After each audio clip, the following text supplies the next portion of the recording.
الحمد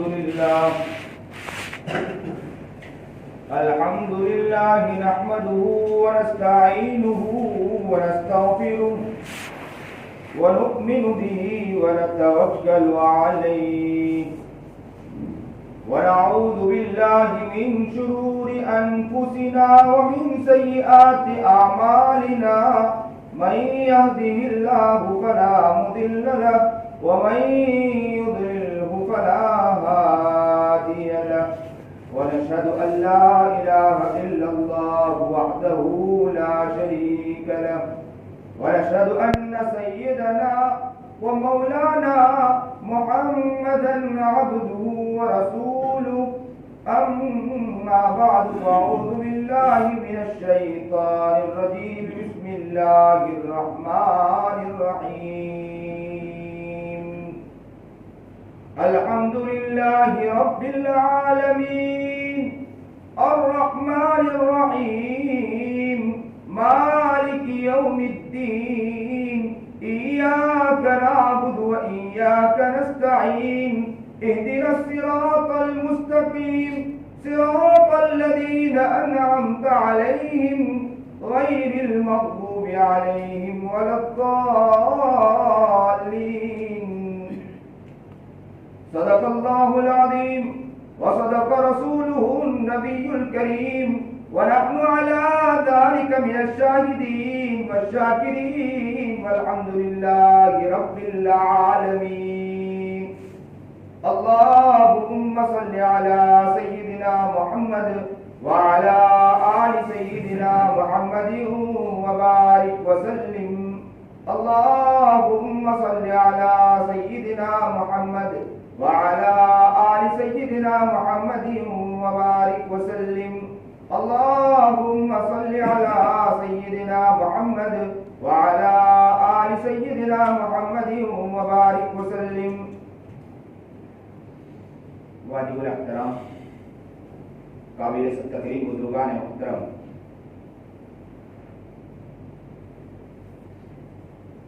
بسم اللہ الرحمن الرحیم کی فضیلت پرسوں ہم نے سنا، اس کے بارے میں واقعات بھی سنا، اور کل اس کے بارے میں وظائف اور اوراد سنے کہ بسم اللہ الرحمن الرحیم کے کیا وظائف ہے اور کیا اوراد ہے۔ اللہ رب العزت فرماتے ہیں، اس کا ترجمہ اللہ کے نام سے شروع کرتا ہوں جو بڑا مہربان نہایت رحم کرنے والا ہے۔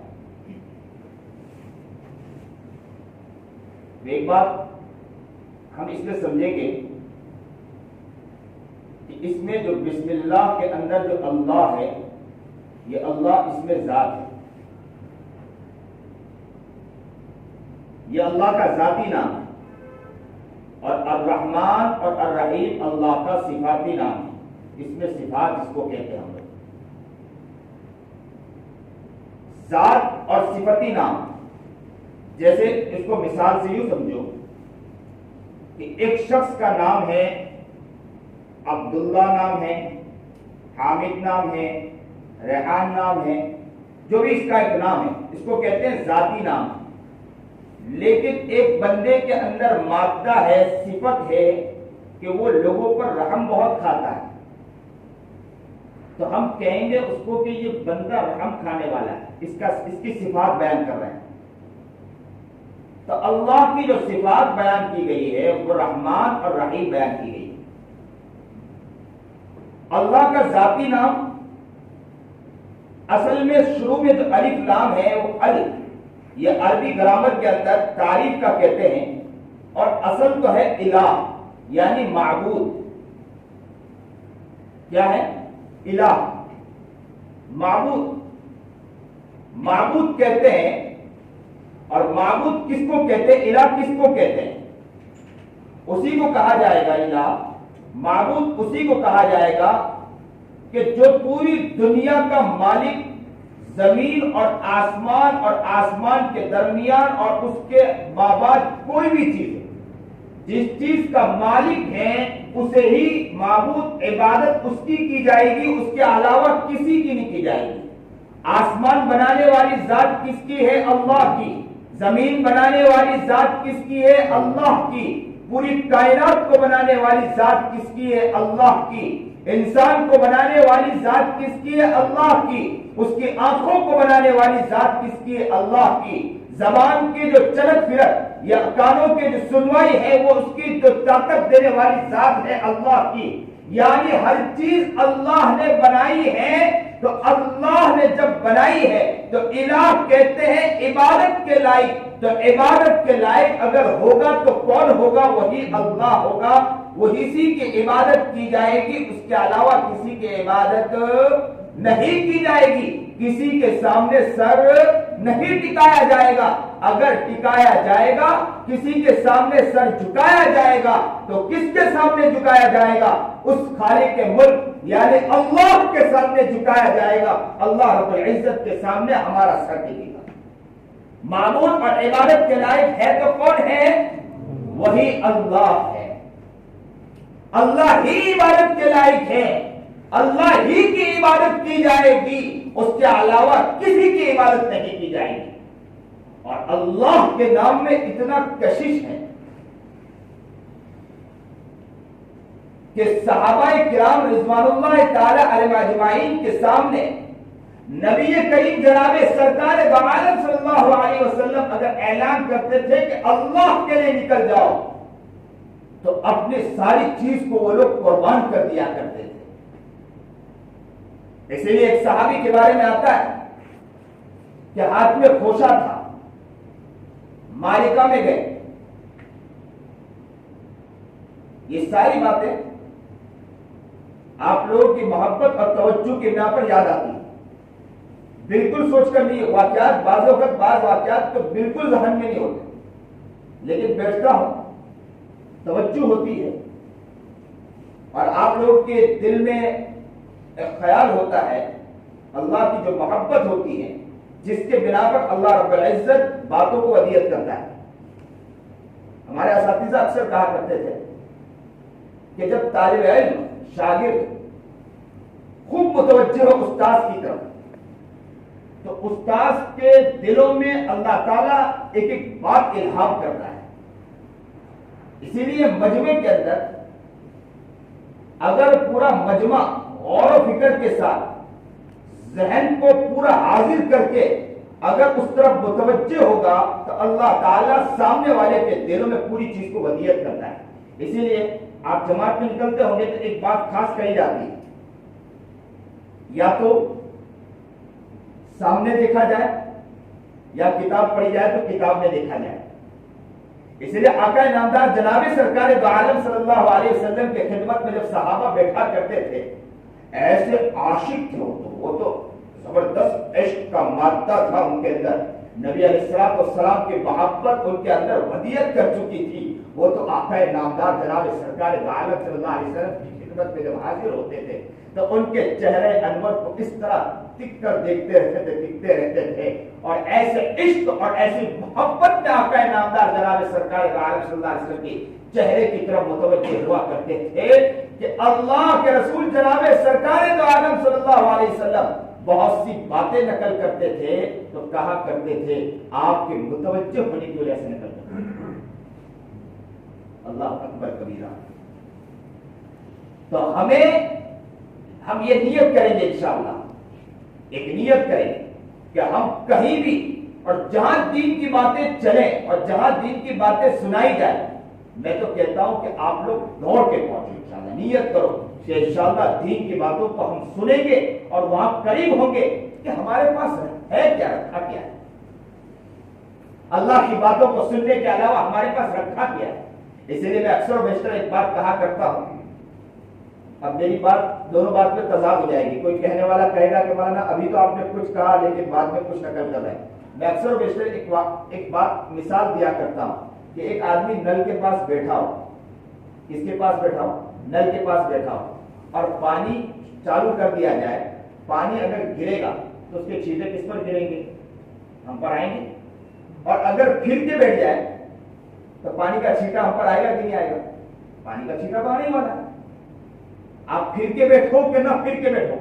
تو میں یہ کہا کرتا ہوں کہ محبت میں اگر پیار میں اگر مجمع میں آ کر بیٹھ گئے تھوڑی دیر کے لیے بھی اگر غفلت ہو گئی شیطان نے دھیان ہٹا دیا کہ شیطان کا کام ہے اپنا کام کرتا رہتا ہے. اسی لیے کسی دعا والے مانگنے والے نے بہت پیاری دعا مانگی. جب وہ دعا مانگتے تھے تو اللہ سے دعا مانگا کرتے تھے اے اللہ شیطان ہمیں فٹ بال کی طرح پھینک دیتا ہے ہم پھر اٹھ کے آتے ہیں آپ کے دربار میں آ کے بیٹھ جاتے ہیں آپ کو منانے بیٹھتے ہیں اللہ آپ مان جائیے ہم پھر آپ کو منانے بیٹھتے ہیں شیطان پھر آتا ہے ہمیں فٹ بال کی طرح لات مارتا ہے دور پھینک دیتا ہے پھر ہم آپ کے مجموعے میں آ کے پھر بیٹھ جاتے ہیں آپ کو منانے کے لیے آتے ہیں اللہ آپ مان جائیے. یہ اسی بات کی عکاسی کرتا ہے کہ شیطان وہ وقتاً فوقتاً اس کی کوشش کیا ہوتی ہے کہ ذہن کو بھٹکائے.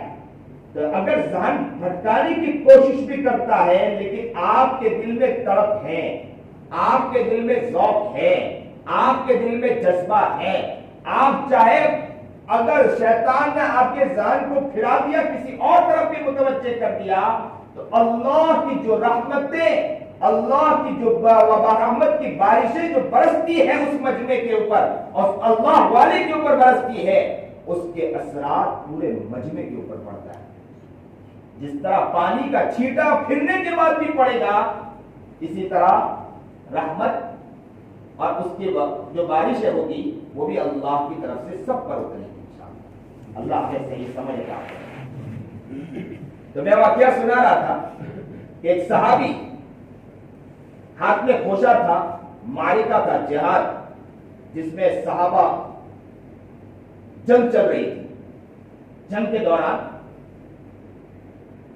وہ صحابی آگے بڑھے اور نبی کریم جناب سرکار دو عالم صلی اللہ علیہ وسلم وہ شخص کے ہاتھ میں خوشہ تھا اور نبی علیہ السلام سے سوال پوچھتے ہیں کہ اللہ کے رسول جناب سرکار دو عالم صلی اللہ علیہ وسلم بتائیے کہ اگر میں اس میدان میں کود جاؤں تو مجھے کیا ملے گا. تو اللہ کے رسول جناب سرکار دو عالم صلی اللہ علیہ وسلم نے کیا فرمایا اللہ ملے گا اور جنت مل جائے گی. یہ سننا تھا کہ وہ صحابی کھڑے ہو جاتے ہیں دیوانے تھے نا عشق. اگر ہمارے سامنے کوئی آ کر کہے کہ اگر دکان اس طرح چلایا جائے تو کیا ملے گا مولانا کو پوچھا جائے مولانا کہے کہ اللہ مل جائے گا مولانا اللہ تو مروا اچھے بیجو کے بتاؤ یار بیجو کے بتاؤ کہ ہمیں پاوے اللہ تو مروا اچھے میں. لیکن جس کو اللہ کی معرفت مل جائے اللہ کی حقیقت مل جائے اسے پوچھو کہ اللہ کا عشق اور اللہ کا پیار کیا ہوتا ہے.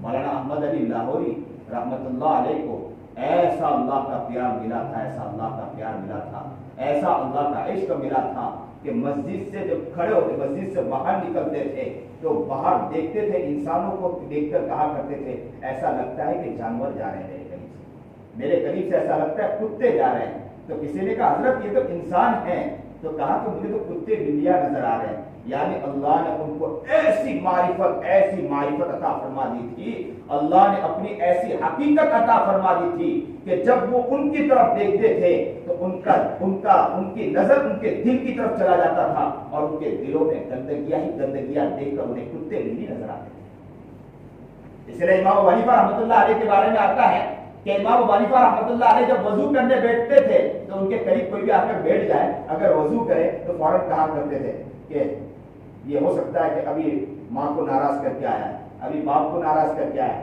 کسی کی غیبت کر کے آیا ہے ابھی چغلی کر کے آیا ہے. تو کوئی ان کے قریب بیٹھتا نہیں تھا جلدی سے کیونکہ حضرت کے قریب بیٹھیں گے ابھی بتلا دیں گے. یہاں تک کہ ایک مرتبہ سوچنے لگے امام حنیفہ رحمۃ اللہ علیہ کہ اس طرح میرے دماغوں میں میرے اندر یہ مجھے خیالات آتا رہے گا تو لوگوں کی برائیاں ہو سکتا ہے میرے دلوں میں. تو اللہ سے دعا کی کہ اللہ یہ جو کیفیت تو نے مجھے عطا فرما دی ہے اس سے دے دے. یہ عجب لوگ تھے. امام مالک رحمۃ اللہ علیہ کے بارے میں آتا ہے کہ جب ان کے پڑوس کا کوئی شخص نے گھر بیچا تو گھر بیچنے کے اندر کسی نے کہا کہ اتنی رقم بڑی رقم بتلائی تو کسی نے کہا کہ اتنی رقم آپ بتلا رہے ہیں تو بولا کہ کس کے گھر کے قریب میں گھر بتلا رہا ہوں میں تو امام مالک کے گھر کے قریب بتلا رہا ہوں کہ جس کا مزاج اور جس کا ذوق ہے جب وہ اللہ کو مناتا ہے جب اللہ کو راضی کرتا ہے اللہ کی طرف جب متوجہ ہوتا ہے تو اس کی رحمتیں اس کے قطرات اس کے گھر کے قریب تک پڑتے ہیں. اللہ اکبر کبیرہ یہ ہے اللہ کی محبت اور اللہ کا پیار. تو وہ صحابی جیسے ہی سنتے ہیں کہ اللہ جنت ملے گا خوشا پھینکا جنون کے اندر گھس گئے. کیا ان کے پیچھے ان کی ماں نہیں تھی؟ کیا ان کے پیچھے ان کا باپ نہیں تھا؟ کیا ان کے پیچھے ان کی اولاد نہیں تھی؟ کیا ان کے پیچھے ان کی اہلیہ نہیں تھی؟ ابھی تو اگر کہا جائے مول صاحب بدھا نے ضرور پڑے بھائی، ماں باپ نے بھی اہلیہ نے بھی گیر چھوکراؤ بھی چھے، موٹا موٹا چھوکراؤ چھے. اور نبی کریم جناب سرکار دو عالم صلی اللہ علیہ وسلم نے کہا اے شخص اگر اس میں کود پڑا، اگر تو قتل ہو گیا، شہید ہو گیا، تو تجھے اس کے بعد اللہ ملے گا، جنت ملے گی. سنتے ہی کود پڑے اس کے اندر اور ایسے دیوانے کی طرح اندر گھستے چلے گئے، ایسے دیوانے کے اندر گھستے چلے گئے. کہتے ہیں کہ کاٹتے چلے گئے اور کتنے کو ختم کرتے چلے گئے اور گھستے اندر گھستے چلے گئے. پتہ نہ چلا کہ وہ جنون، وہ مجنون کہاں چلا گیا، وہ دیوانہ کہاں چلا گیا. جب معاملہ ختم ہوا، مالکہ ختم ہوا، نبی کریم جناب سرکار دو عالم صلی اللہ علیہ وسلم نے پوچھوایا کہ بتلاؤ کہ کہاں. ہاں، یہاں تک کہ واقعہ لکھا کہ وہ جنون کے اندر آگے بڑھتے چلے گئے. کسی شخص نے پکڑ کر پوچھا کہ کہاں جا رہے ہو، کہاں جا رہے ہو؟ تو اس مجنون نے یوں پیچھے کی طرف پھرا اور مجنون کہنے لگا کہ مجھے پوچھتے ہو کہاں جا رہے ہو، مجھے آگے دیکھو، میرا اللہ دکھ رہا ہے، مجھے جنت نظر آ رہی ہے، میں میری جنت کی طرف بڑھ رہا ہوں. مجھے پوچھتے ہو کہاں جا رہے ہو، چھوڑو مجھے، میرے دامن کو چھوڑو، مجھے آگے بڑھنے دو، مجھے میرا رب اور مجھے میری جنت نظر آ رہی ہے. گھس گئے. کہتے ہیں کہ گھستے چلے گئے، وہیں شہید ہو گئے. نبی کریم جناب سرکار دو عالم صلی اللہ علیہ وسلم کے صرف ایک لفظ کے خاطر کہ اللہ. لوگوں کیا ملے گا؟ ہم اپنے آپ کو حوالے کر دو گے اللہ کے حوالے تو کیا ملے گا؟ ہمیں اللہ مل جائے گا. گھر بار کو صحیح معنی میں، گھر کے اندر صحیح معنی میں زندگی گزارو گے تو کیا ملے گا؟ اللہ مل جائے گا. بسم اللہ الرحمن الرحیم، اللہ ہی کے نام سے شروع کرتا ہوں. اللہ جس کو اللہ مل جاتا ہے وہ ہر کام کی شروعات کس سے کرتا ہے؟ اللہ ہی کے نام سے کرتا ہے. اور ہر چیز کے اس کی بنیاد کیا ہوتی ہے؟ اسی لیے کسی لکھنے والے نے بہت پتے کا نقطہ لکھا ہے، اللہ کے نام سے شروع کرتا ہوں. بولے اس میں ایک فائدہ اور بھی ہے. کیا فائدہ ہے؟ کہ کوئی کام غلط انسان کرے گا نہیں، کیونکہ غلط کرنے کے اندر اس کا مزاج ہے کہ وہ ہر کام بسم اللہ سے کرتا ہے. اس کا مزاج کیا ہوتا تھا کہ ہر کام کس سے کرتا ہے؟ بسم اللہ سے. اگر وہ غلط کام کرنے جائے گا تو اسے دل میں خیال آئے گا کہ میں اللہ کا نام یہاں پڑھوں کہ نہیں پڑھوں. تو کبھی نہ کبھی اس کے دل میں خیال آئے گا کہ اللہ ہر جگہ میں آپ کے نام سے شروع کرتا ہوں، اٹھتا ہوں، بیٹھتا ہوں، چلتا ہوں، پھرتا ہوں، میرے زبان پر بسم اللہ بسم اللہ بسم اللہ جاری رہا کرتا تھا. لیکن اگر میں نے یہاں پڑھ دیا تو گناہ ہو. اور اچھے کام کا کیا نقطہ نکلتا ہے؟ اس میں اچھائی کے اوپر بھی نقطہ نکلتا ہے. کیا نقطہ نکلتا ہے؟ کہ انسان جب اچھائی کے لیے شروع کرتا ہے کوئی کام، اگر کسی نے کوئی کام کیا، کوئی کاروباری یا چیزیں کوئی بھی اعتبار سے اس نے بسم اللہ الرحمن الرحیم پڑھا، جیسے ہی بسم اللہ الرحمن الرحیم پڑھتا ہے تو اس کو سب سے پہلی بات یہ ہے کہ اللہ کی طرف سے برکت ملتی ہے. دوسرے نمبر پر کہ وہ یہ اللہ سے کہنا چاہتا ہے کہ اللہ میں نے یہ کام شروع کیا ہے، ہو سکتا ہے کہ غلطی بھول ہو جائے، آپ بڑے رحمان اور بڑے رحیم ہیں، آپ ہم مجھ پر رحم کا معاملہ فرما دے، رحیمیت کا معاملہ فرما دے، رحمانیت کا معاملہ فرما دے. اگر آپ نے رحم و کرم کا معاملہ فرما دیا تو مجھے کوئی چیز کی ضرورت نہیں. اس لیے بڑا مہربان، نہایت رحم کرنے والا. رحمان کی ایک لفظ یہ بھی کہا گیا کہ رحمان عموم کے لیے آتا ہے اور رحیم جو آتا ہے وہ خاص ہے. رحمان مطلب یہ ہے کہ اللہ کی طرف سے بارش برستی ہے تو رحیمیت کس کے اوپر؟ صرف مسلمان کے لیے ہوتا ہے؟ سب کے اوپر عموم. اور رحیم جو ہے وہ خاص ہے کہ اللہ کی طرف سے اگر کسی نے عبادت کی اس کو اتنا ثواب ملا، وہ کس کو ملے گا؟ مسلمانوں کو. اگر مثال کے طور پر خدمت کی اس کو ثواب ملے گا، کس کو ملے گا؟ مسلمانوں کو. اگر رمضان کے اندر اتنا کیا تو اس کا اتنا گناہ بڑھا کر اللہ دے گا. یہ کون ہے؟ رحیمیت کا مادہ ہے اللہ تعالیٰ. یہ تو بسم اللہ الرحمن الرحیم سے اگر کوئی بندہ شروع کرتا ہے تو اللہ تبارک و تعالیٰ اس کے اندر برکتیں نافذ کر دیتا ہے، برکتیں نازل کر دیتا ہے. بہت رحیم ہے، بہت کریم ہے اللہ رب العزت۔ جب انسان کوئی کام شروع کرتا ہے تو فوراً اس کے ساتھ تو پھر ایک سوال پیدا ہوتا ہے، سوال یہ پیدا ہوتا ہے کہ پھر قرآن کریم سے شروع کرنے کے اندر، کیونکہ قرآن کریم خود ہی برکت والا ہے، تو برکت مانگنے کی ضرورت کیا ہے اس کے اندر؟ تو بتلایا گیا کہ مسئلہ یہ ہے کہ زبان دینے والی ذات کس کی ہے؟ اللہ رب العزت کی۔ اور قرآن کریم کو دیکھنے والی، آنکھ دینے والی ذات کس کی ہے؟ اللہ کی ہے۔ اور اللہ نے اتنا پیارا کلام ہمارے ہاتھوں میں تھما دیا، یہ ذات کس کی ہے؟ اللہ کی ہے۔ تب اس اللہ سے کہتے ہیں کہ اے اللہ تیرے نام سے شروع کرتا ہوں، میں تو اس لائق بھی نہیں تھا، تو نے ہمیں اتنا پاک کلام پاک ہمیں پکڑا دیا، ہم نے اتنا پیارا کلام آپ نے ہمیں پکڑا دیا۔ ہو سکتا ہے کہ اس کے علم و معارف میں یا اس کے پڑھنے میں مجھ سے غلطی ہو جائے، آپ رحمان ہیں، آپ رحیم ہیں، ہم پر رحیم کا معاملہ فرما دیجیے گا۔ اللہ اکبر کبیرہ، تو کتنی پیاری چیز ہے۔ تو اگر کوئی آدمی بسم اللہ الرحمن، اللہ بڑا رحیم ہے، کریم ہے۔ اسی لیے ایک واقعہ، ایک اندھا فقیر تھا، گھر میں بیٹھا، گھر میں بیٹھے بیٹھے اچانک کے فقیر تھا، اندھا تھا، بچے بھی تھے، بچے رونے لگے کہ کھانا ابو نے ابھی تک کے لا کر نہیں دیا۔ فقیر اندھا تھا بیچارہ، بیچارہ کما نکلتا تھا، فقیر تھا، مانگتا تھا، لا کر کھلاتا تھا۔ کئی دن گزر گئے، کھانا نہیں آیا، بچے رونے لگے، تڑپنے لگے، امی کے سامنے، امی کے پاس بلبلانے لگے کہ امی ابو ابھی تک کھانا نہیں لائے، کھانا نہیں لائے، کچھ لائے نہیں، کچھ کھانا ہو تو دے دے، کئی دن گزر گئے، میرے پیٹ میں کھانا نہیں گیا۔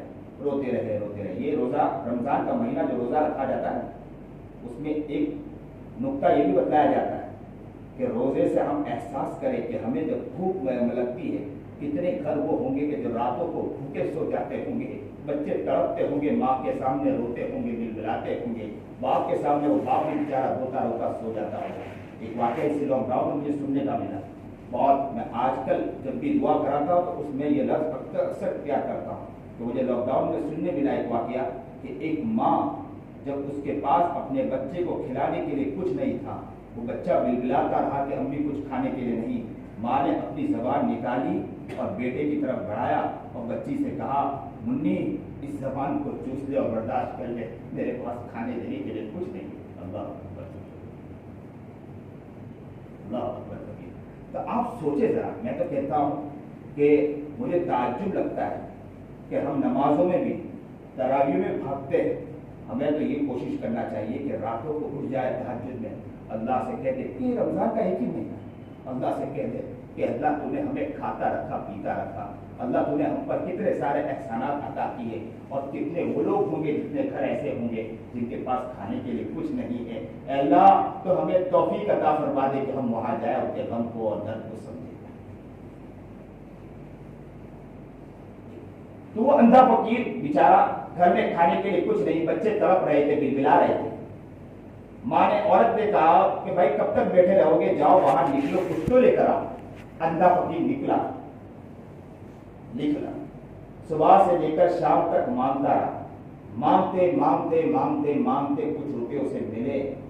وہ ہوٹل والے کے پاس آیا اور ہوٹل والے سے کہا کہ صبح سے لے کر شام تک نکلا، میرے بچے بھوکے ہیں، گھر میں رو رہے ہیں، بلبلا رہے ہیں، کھانے کے لیے کچھ بھی نہیں، میری بیوی نے یہاں تک مجھے کہا کہ گھر سے نکلو تو صحیح، کچھ تو لا کر دو کہ بچے کچھ کھائیں گے پیئیں گے، میں کچھ روپے کما کر لایا ہوں، کچھ روپے مانگ کر لایا ہوں، میں آپ کو لا کر دے رہا ہوں، کچھ مجھے کھانے کے لیے دے دو۔ جیسے ہی وہ ہوٹل والے نے رقم لیے، وہ تو بیچارہ فقیر اندھا تھا، اسے تو دکھتا نہیں تھا، جیسے ہوٹل والے نے وہ رقم لیا، وہ ساری رقمیں غلط تھی، لوگوں نے دھوکہ دیا تھا، اس کے ساتھ مذاق کیا اور لوگوں نے رقمیں غلط، جھوٹی رقم ڈال دی، اسے وہ سمجھ رہا تھا کہ اصلی رقم ہے، لیکن ساری رقمیں جھوٹی تھی، اور وہ رقم وہ لے کر آیا گھر، وہ ہوٹل والے کو دیا۔ ہوٹل والے نے جیسے ہی دیکھا تو اس کے دل میں خیال آیا کہ بیچارہ یہ اندھا ہے، کھانے کے لیے بچوں کے پاس کچھ نہیں، پینے کے لیے گھر میں کچھ نہیں ہے، یہ بیچارہ کیسے کیسے صبح سے نکلا، ٹھوکریں کھاتے کھاتے کھاتے کاشا لے کے نکلا تھا، اور رات تک کے اس نے مانگ کر یہ لایا۔ اگر میں اسے یہ کہہ دوں گا، اسے میں یہ کہہ دوں گا کہ بھیا یہاں سے چلے جاؤ، کہ آپ کے پاس کوئی بھی رقم صحیح نہیں ہے، میں آپ کو کچھ نہیں دے سکتا، تو اس کا دل ٹوٹ جائے گا۔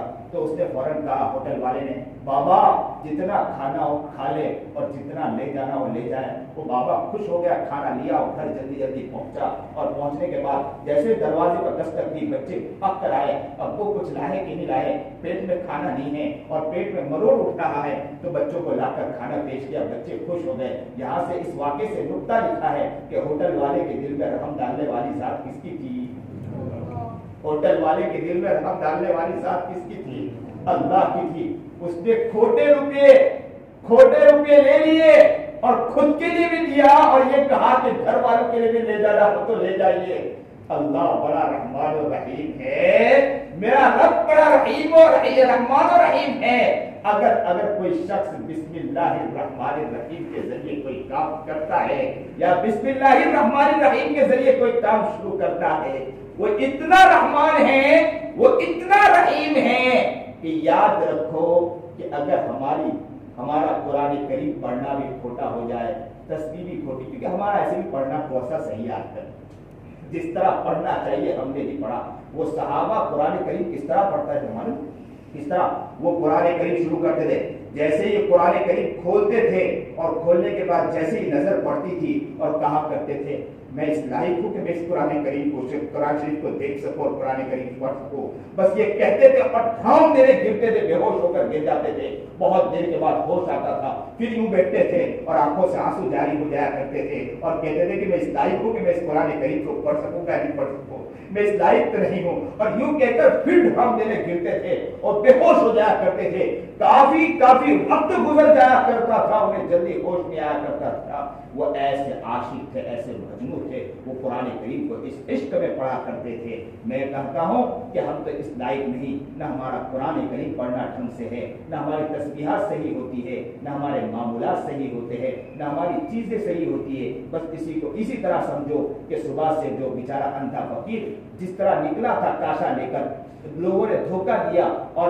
لوگوں نے کھوٹے روپے ڈال دیے، ایسے ہی ہم بھی نکلے تھے، ہم کو شیطان نے دھوکہ دے دیا، ہم جس طرح پڑھنا چاہیے نہیں پڑھ سکے، ساری چیز کھوٹی ہو گئی۔ اس شان رحیمیت کے اوپر ہم کیسے ہم لوگ یہ نہیں کہہ سکتے ہیں کہ وہ بھی اللہ جس ہوٹل والے کے دل میں رحم ڈال سکتا ہے، وہ انشاءاللہ اللہ رب العزت وہ اتنا رحمان ہے، وہ اتنا رحیم ہے، انشاءاللہ ہماری یہ چیز کو لے لے گا، ہماری کھوٹی تسبیح کو لے لے گا، اور اللہ ہمیں بھی معاف کرے۔ اسی لیے لوگوں بسم اللہ الرحمن الرحیم کی قدر کو سمجھو، اپنے دل میں بسم اللہ الرحمن الرحیم کے قدروں کو جماؤ، بسم اللہ الرحمن الرحیم کی عزت، بسم اللہ الرحمن الرحیم کے مرتبے کو جماؤ، اس کے پیار کو جماؤ کہ ہر کام انشاءاللہ ہم کریں گے، کس سے کریں گے؟ آج سے نیت کرو انشاءاللہ، ہر کام کریں گے کس سے کریں گے؟ انشاءاللہ اپنی عورتوں کو کہو، اپنے بچوں کو کہو۔ خالد ابن ولید کے پاس کوئی شخص آیا اور ایک مجوسی، اور اس نے آ کر کہا کہ اگر آپ نے یہ زہر پی لیا تو میں اسلام قبول کر لوں گا۔ خالد ابن ولید نے یوں زہر لیا اور بسم اللہ الرحمن الرحیم پڑھا اور پیتے چلے گئے، اور کہ وہ نصرانی دیکھ کر وہ ہکا بکا رہ گیا اور کہنے لگا آپ کس طرح پی گئے؟ تو کہا میں نے میرے رب سے برکت حاصل کی، میں نے پڑھا ہے بسم اللہ الرحمن الرحیم، وہ رحمان رحیم ہے، میں اسی کی عبادت کرنے والا ہوں۔ میرا رب کبھی میرا رب مجھے کبھی غلط چیز نہیں دے سکتا، غلط چیز مجھ سے کروا نہیں سکتا۔ اللہ اکبر کبیرہ کہ بسم اللہ الرحمن الرحیم کی برکتیں اور بسم اللہ الرحمن الرحیم کی فضیلتیں ان صحاباؤں نے، ان صلحاؤں نے، ان بزرگوں نے اٹھایا، اور ہم ہیں جو گھر میں آرام سے بیٹھے ہیں، اور ہم ہیں لوگوں کے پاس دوڑتے پھرتے رہتے ہیں، لوگوں سے کہتے پھرتے ہیں، اور ہمارے قریب بسم اللہ الرحمن الرحیم ہوتا ہے، اب اس سے ہم فائدہ نہیں حاصل کرتے۔ اگر اسی بسم اللہ الرحمن الرحیم سے فائدہ حاصل کیا جائے تو دنیا کے اندر ہمیں مقام و مرتبہ مل سکتا ہے۔ اس لیے کسی کام کے شروع میں بسم اللہ کے نام سے شروع کرتا ہوں۔ اس میں محذوف ہے کہ اگر کوئی کام شروع کیا جائے کہ اللہ کے نام سے میں کھاتا ہوں، اللہ کے نام سے میں پیتا ہوں، اللہ کے نام سے میں جا رہا ہوں، اللہ کے نام سے یہ میں کام کر رہا ہوں، اللہ کے نام سے میں یہ کر رہا ہوں، جو بڑا رحمان رحیم ہے، ہو سکتا ہے میں اللہ آپ کے نام سے کر تو رہا ہوں لیکن ہو سکتا ہے تو غلطی ہو جائے، آپ رحمان الرحیم ہے، رحیمیت کا معاملہ فرما دینا، تو کل قیامت کے دن اگر ہم چلے بھی جائیں اللہ کے پاس، اگر غلطی اللہ دیکھ لے تو اللہ یہ کہہ دے گا فرشتوں کو کہ ہر وقت مجھ سے کہا کرتا تھا کہ تو رحمان ہے، تو رحیم ہے، تو ہی معاف کرنے والا ہے، تو ہی رحم کھانے والا ہے، یہ ہر وقت اس کی نگاہ میری طرف رہا کرتی تھی، جاؤ اسے معاف کر دو۔ ہمارے تو ہمیں چاہیے کیا اس کے علاوہ؟ اللہ ہمیں صحیح سمجھ عطا فرمائے، صحیح شوق عطا فرمائے، صحیح جذبہ عطا فرمائے، اور اللہ تعالیٰ ہمیں اس کی قدر اور اس کے عظمت عطا فرمائے، اور اللہ تعالیٰ جس طرح ہمیں قرآن کریم ہے، کتابیں ہیں، سنت ہے، شریعت ہے، اس پر صحیح چلنے کی توفیق عطا فرمائے۔ اور ایک خاص اعلان یہ کر لوں کہ کل جمعہ کا دن ہے، جمعہ کے دن میرا اکثر بیشتر جگہ جگہ بیانات رہتے ہیں، تو ہو سکتا ہے کہ راندیر میں میرا، کیونکہ پہلے سے فکس ہوتا ہے مہینے کے اندر، تو راندیر میں پروگرام ہے، اس لیے میرا جانا وہاں ہوگا، ہو سکتا ہے کہ میں اصل کو نقل نہ پہنچ سکوں، تو انشاءاللہ پرسوں سنیچر سے انشاءاللہ اس میں حاضر ہوگا انشاءاللہ۔ اللہ ہمیں صحیح سمجھ عطا فرمائے، شوق عطا فرمائے، جذبہ عطا فرمائے۔ اللہ نے جو بات کہلائی ہے اللہ اس کی صحیح قدر کرنے کی، گھروں کے اندر بھی